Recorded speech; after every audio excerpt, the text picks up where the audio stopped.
নমস্কার বন্ধুরা, আজকে মায়ের রান্নাঘরে আপনাদের স্বাগত। আজকে আমরা দই কাতলা রান্না করব। প্রথমেই মাছটাকে নুন হলুদ মাখিয়ে হালকা ভেজে নেব। আচ্ছা, আমরা দই কাতলা করতে পেঁয়াজ ঘষা 1 চামচ, রসুন ঘষা 1 চামচ, আদা ঘষা 1 চামচ, কাজু বাদাম 1 চামচ আর গোটা গরম মশলা ফোড়নে, তার সঙ্গে আমরা জিরে গুঁড়ো 1 চামচ দেবো, হলুদ গুঁড়ো 1 চামচ দেবো, জিরে তো ফোড়ন আছেই, আর দই, নুন, চিনি, একটু টমেটো সস দিয়ে আমি মেখে রেখেছি। এই দিয়ে হবে আমাদের আজকে দই কাতলা। যে আমাদের মাছ ভাজা হয়ে গেছে, হালকা করে মাছ ভাজতে হয়, কাজিয়া মাছ। এখন আমি সাদা জিরে ফোড়ন দেবো,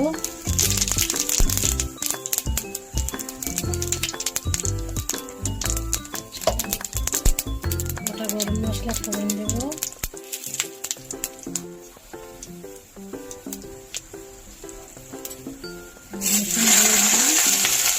পেঁয়াজ বাটা দিলাম 1 চামচ,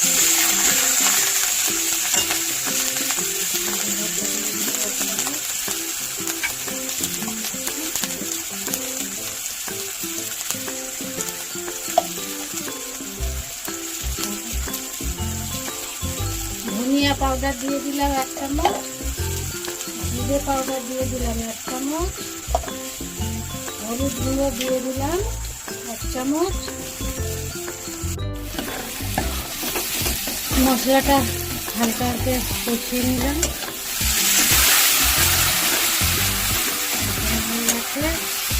কাজু বাটা দিয়ে দিলাম 1 চামচ,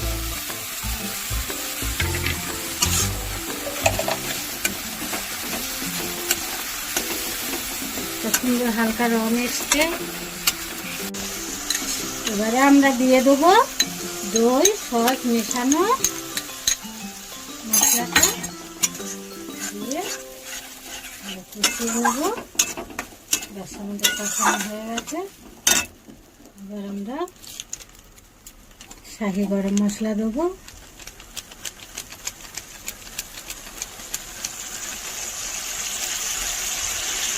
গরম মশলা আমরা সব রান্নাতেই দিয়ে থাকি।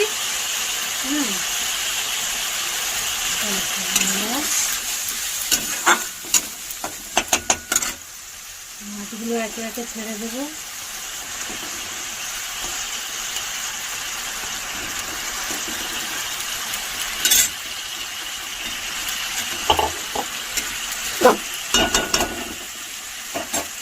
ছাড়া হয়ে গেছে, সামান্য একটু জল দেব,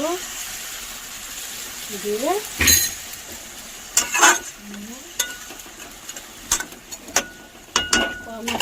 5 মিনিট রেখে দেবো।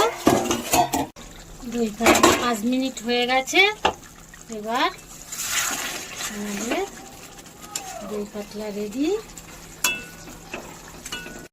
বন্ধুরা, তখন আমি আপনাদের তো বলাই হয়নি যে বেশি কষিয়ে দিলে দইটা ফেটে যাওয়ার চান্স থাকে, যার জন্য দই দিয়ে আমরা সব মশলা একসঙ্গে দিয়ে হালকা করে জল দিয়ে মাছ দিয়ে ঢেকে দিলে সুন্দর একটা কালার আসে। এটা ভালো লাগলে আপনারা কমেন্ট সাবস্ক্রাইব করে দেবেন। এই দেখো বন্ধুরা, কি সুন্দর কালারটা এসছে।